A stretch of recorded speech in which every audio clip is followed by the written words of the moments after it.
Olá amigos otakus, neste vídeo do Otaku PT eu trago-vos 8 animes que o criador original odeia profundamente. Os comitês de produção anime muitas vezes têm algumas liberdades criativas para adaptarem os mangás, o jogo para anime. Alguns dos autores não se importam com isso. Um exemplo claro, por exemplo, é a autora de Fullmetal Alchemist, que não se importou e até gostou da primeira adaptação para a série anime, sendo que mais tarde tivemos uma segunda série anime que já seguiu à risca os acontecimentos do mangá, mas nesta lista, nestes 8 animes que eu vou falar com vocês, o criador original, da obra original, detestou profundamente a adaptação e nem sequer quer ouvir falar do anime baseado na sua obra. Por isso, já de seguida, vamos conhecer então estes 8 animes que os criadores detestam profundamente.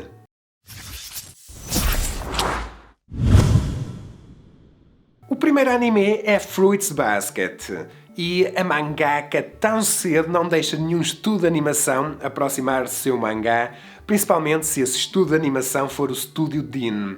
Então, o que é que aconteceu? Ela, quando estava a trabalhar no seu mangá, acabou por se lesionar num dos punhos, impedindo-a de desenhar, então ela teve todo o tempo do mundo para colaborar com o estúdio DIN na adaptação para anime de Fruits Basket. No entanto, a opinião dela esteve sempre em conflito com a opinião do diretor da série anime. O que é que aconteceu? O estúdio DIN acabou por rejeitar todas as opiniões da mangaka e respeitando sempre os desejos do diretor do anime. A nossa mangaka, em retaliação, o que é que ela fez? Rejeita por completo uma segunda temporada ou sequer um remake. Por isso, tão cedo não vamos ter um anime de Fruits Basket. Quanto à história, se vocês não conhecem, em Fruits Basket nós seguimos uma jovem que um dia descobre uma família amaldiçoada.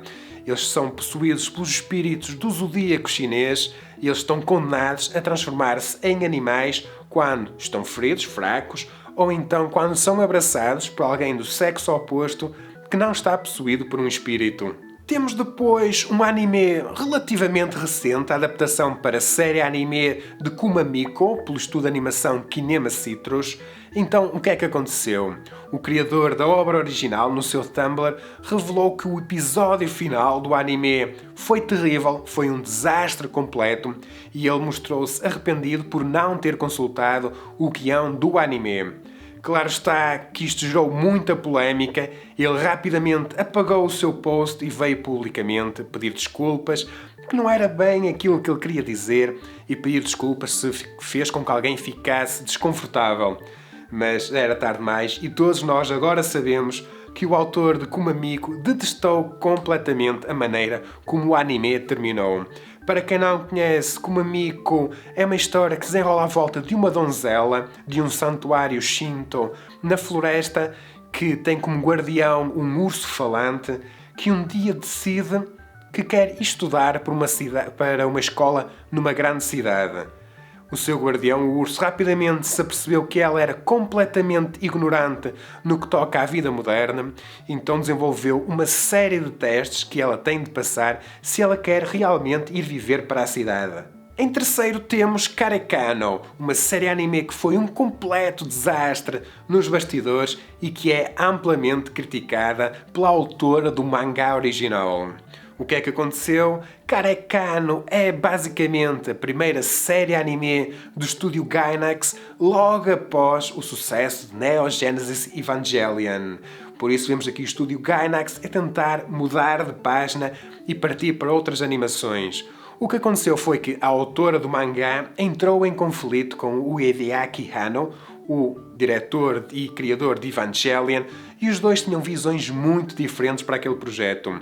O Hideaki Anno queria criar uma série anime com muita comédia e a nossa autora queria uma série anime mais escura, mais sombria. Os dois estavam sempre em conflito e se calhar agora, passados muitos anos, nós sabemos que o Hideaki Anno estava a entrar em depressão por causa do Neo Genesis Evangelion e se calhar estava à procura de uma fuga no Karekano, mas os dois, a autora e o Hideaki Anno, entraram em conflito e ao final de 13 episódios, o nosso diretor, o Hideaki Anno, teve que abandonar o projeto e os restantes 13 episódios foram feitos por outro diretor. O que é certo é que a história do mangá foi fechada, mas a história da série anime ficou em aberta, não terminou com os 26 episódios e seguramente não vamos ter uma segunda temporada para terminar a história. Para quem não conhece este Karekano, basicamente seguimos uma jovem que quer ser perfeita em tudo. Ela quer ser a menina mais bonita da sua escola, a menina mais inteligente da sua escola, e consegue esse objetivo. No entanto, surge um novo aluno que é também muito eficaz e que secretamente está apaixonado por ela. Entretanto, os dois apercebem-se que na realidade até gostam um do outro e surge aqui uma espécie de comédia romântica e eu acho que foi com base nisso que o diretor de Neon Genesis Evangelion tentou fazer uma série anime mais para o lado cómico, mas claramente a autora do mangá tinha outras ideias para esta série anime. Temos depois Victory Gundam. O Tomino tem uma estranha relação de amor-ódio com a sua franquia Gundam. Para ele, e dependendo do seu estado de humor, a franquia Gundam tanto é uma prenda para a humanidade como um erro terrível. Mas se existe um anime da franquia Gundam que ele detesta profundamente e que acha que foi um erro terrível, é Victory Gundam. Aliás, quando a Sunrise lançou o Blu-ray de Victory Gundam, ele escreveu publicamente que não se responsabilizava por aquele trabalho, que o que as pessoas iam comprar e ver era da inteira responsabilidade do diretor e apontou Victory Gundam como um exemplo de tudo o que há de errado na franquia Gundam. Curiosamente, Victory Gundam destaca-se dos outros Gundams por retratar de uma maneira bem realista todos os horrores da guerra. Por isso, se calhar, ele não gostou muito desta abordagem. Pokémon é provavelmente aquela franquia, aquela série anime que toda a gente em todo o mundo conhece, mas vocês sabiam que o escritor original, o primeiro escritor da série anime, detesta profundamente Pokémon? O que é que aconteceu? Ele trabalhou nas primeiras séries de anime de Pokémon, ele escreveu os 3 primeiros arcos da história de Pokémon e no 4º arco ele pura e simplesmente decide sair e desistir de Pokémon. Porquê? Porque ele estava a testar profundamente a maneira como a série anime estava a ser conduzida pelo comitê de produção. O que é que acontece? O escritor original de Pokémon visionou a série anime Pokémon com um tema mais escuro e não tão vocacionado para crianças, mas como o comitê de produção começou a ver que Pokémon fazia muito sucesso junto das crianças, começou a infantilizar ainda mais a série anime e ele detestou profundamente com o que estavam a fazer com Pokémon e, pura e simplesmente, atirou a toalha ao chão e disse: meus amigos, eu não quero ter mais nada a ver com Pokémon. Vocês imaginem que, por exemplo, na visão deste autor, e como ele estava a escrever a história, num ponto da história, o Pikachu ia levar os outros Pokémons a uma revolução contra os humanos. Este é o tom mais escuro que ele estava a planear para Pokémon.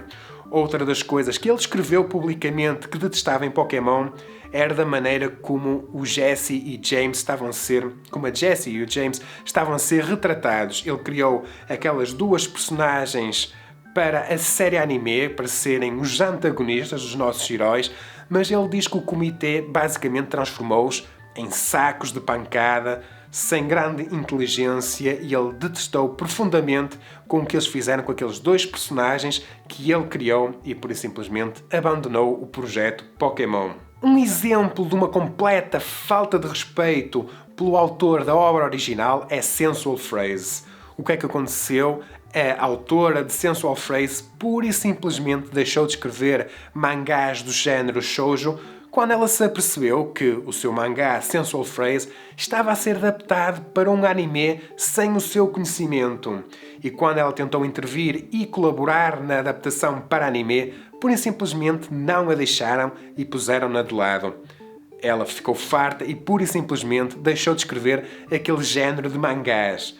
Mais tarde, ela acabou mesmo por abandonar a sua editora, a Shogakukan. Porquê? Porque em 2007, quando ela estava tranquilamente a ler uma revista, viu que Sensual Phrase, a sua série anime baseada no seu trabalho, iria ser exibida nas TVs. Sem o seu conhecimento, ninguém na editora se deu ao trabalho de lhe dizer: ei, olha que o teu anime da tua obra vai começar a ser exibido.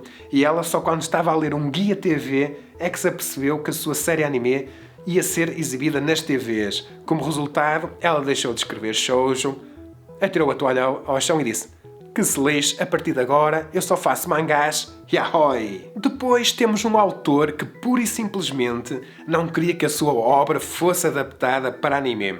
Eu estou a falar de Magical Warfare. O autor veio publicamente afirmar que a adaptação para anime de Magical Warfare foi um erro e que ele por várias vezes avisou o estúdio Madhouse para não adaptar para anime Magical Warfare e até indicou outras obras que seriam mais adequadas para serem adaptadas para anime. Mas, pelos vistos, o estúdio de animação não lhe deu ouvidos.